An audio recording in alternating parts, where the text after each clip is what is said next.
Hey YouTube, what's going on? This is another video here at Trucking Live. Today we're going to be reacting to Trucking Made Successful. She made a pretty awesome video explaining Trump's executive order on English proficiency for commercial drivers. So we're going to be reacting to her video today, so stay tuned.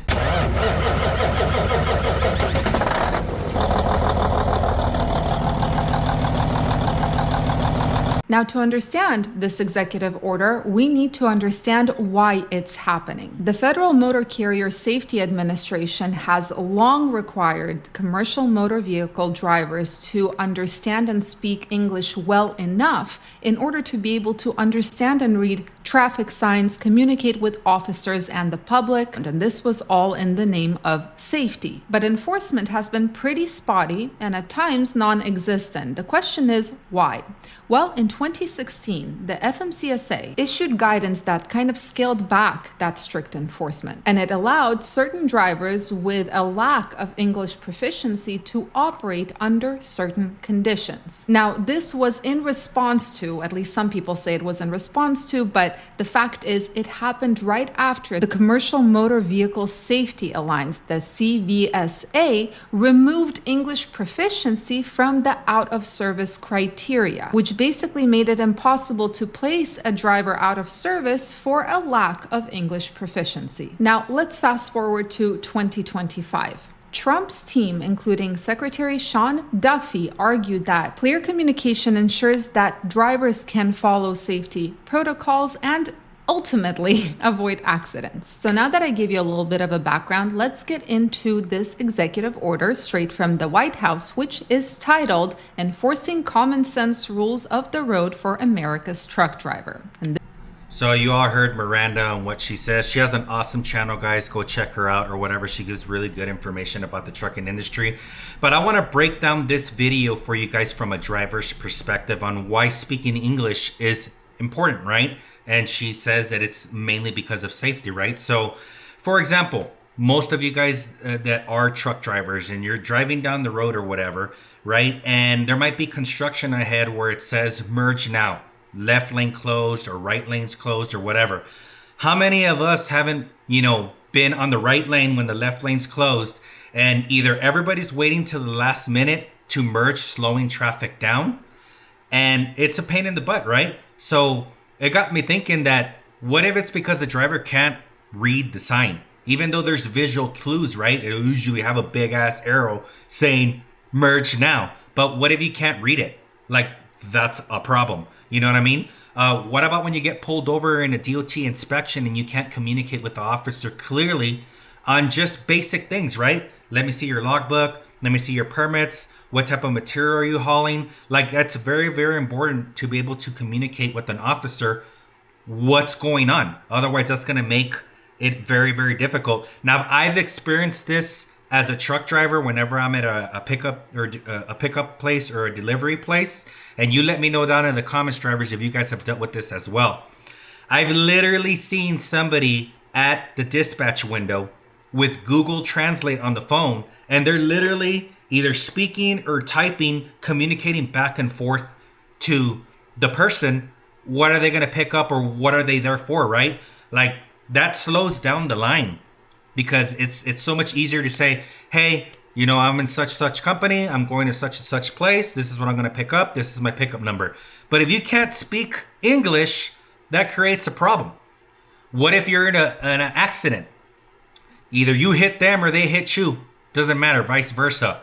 You need to be able to communicate with that other individual, let's exchange insurances, call the company up, let them know what's going on, let law enforcement know what's going on. But if you can't speak the language and not even understand it, that creates a big, big problem. Now, she mentioned that what's changing now with this new rule that President Trump, or executive order that President Trump signed into law, that now it goes into the out of service criteria to where now they can put you out of service.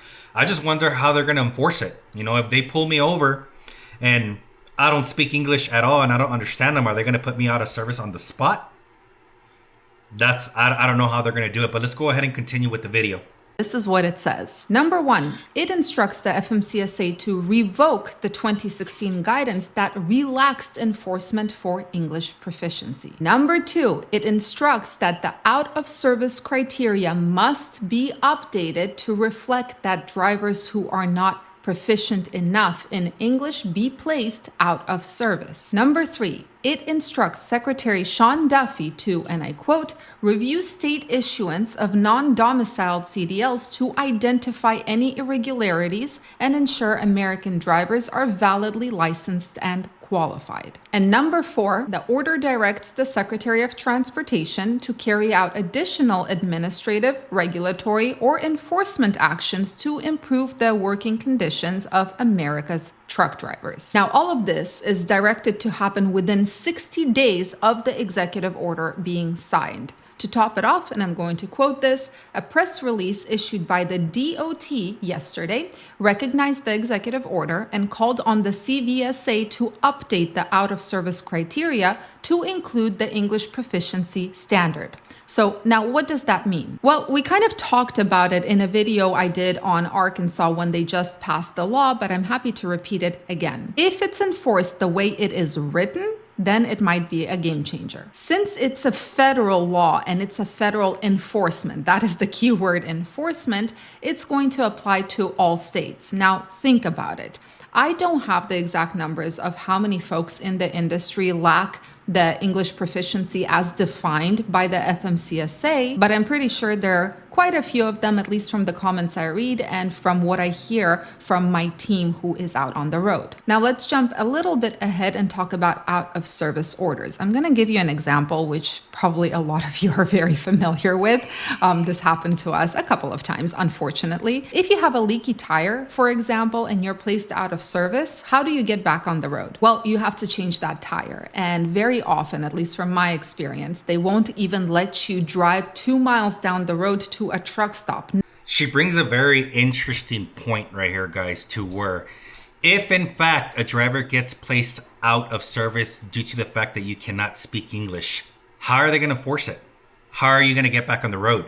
She mentioned a tire here. Normally, if you have a bad tire or whatever, you get a road service or whatever, they replace the tire and then you're good to go, right? You're able to drive, legally because you got the situation fixed. But if it's just me in the truck and I don't speak English and they put me out of service, what's going to be the next step? Are they going to contact the company and say, hey, your driver is out of service because he can't speak English? You're going to have to get somebody out here so they can drive the truck legally? Are they going to let the truck be there on the side of the road until they get a driver there? Or are they going to enforce it to where they get towed away from that area? Like, I wonder what type of regulation are they going to use in that specific situation to where you get out of service because you can't speak English. Like, how are they going to handle that? Are they going to just tow it away because you can't drive the truck? Think about it. It's going to take some time for another driver that's, has the qualifications to drive that truck to actually go and pick up the truck. It's pretty interesting on how this is going to work, but I'm curious to see how it's going to work now with the DOT Blitz. I know she mentioned something about being 60 days, so I don't know if that's like a grace period on when they're going to be able to start enforcing it, but we got DOT Blitz here. I believe it's May 15th to 17th, and I'm sure the officers are going to encounter that. Are they going to start enforcing it right then and then? I guess we'll just have to see, right? Out of service, which means your truck stays put until you change that tire, which means roadside assistance. Same thing with hours of service, out of service, right? If you are violating your logbook, they'll place you out of service and often order you to stay put for 10 hours. So I'm going to go ahead and stop the video here, guys. If you guys want to check out her video, I'm going to link it down below so you can watch the full entire length. But she brings up very good points, just like I mentioned before. Like, how are they going to enforce it,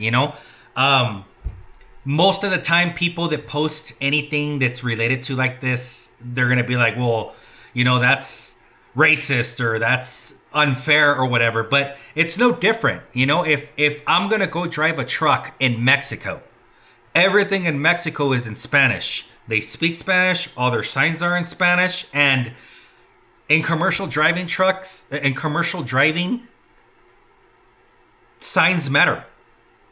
Like, They tell you where the exits are at. You know, they got their blue signs that tell you what's on that exit. You know, it's very important to be able to read those signs, whether it's construction, lane closures, accident ahead, incident ahead, whatever the case may be. You know, like if I'm going to go drive a truck in Mexico, I'm going to be expected to be able to read the signs so that I can drive my truck safely in that area. So, I mean, I think that this is actually a good thing. Like I said, I've experienced that before where, you know, you can't have a conversation like at all. You know, some people do, you know, that they may not speak English like fluently, but it's enough to where they can at least understand what you're saying. It's hard to understand them sometimes, but they can kind of get through. But you got drivers out here, guys, where they literally speak zero, nothing, zip. They got to use that Google Translate to be able to just have a conversation the way we are having it right now. So I think that this is going to be something that's good in the industry.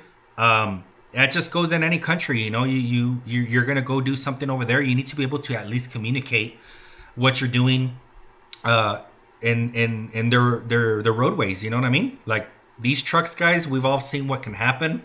It's a nightmare when one of these trucks gets into an accident. It causes a lot of damage, and if you're driving the truck and you don't even understand our rules and regulations or whatever, like that's a problem.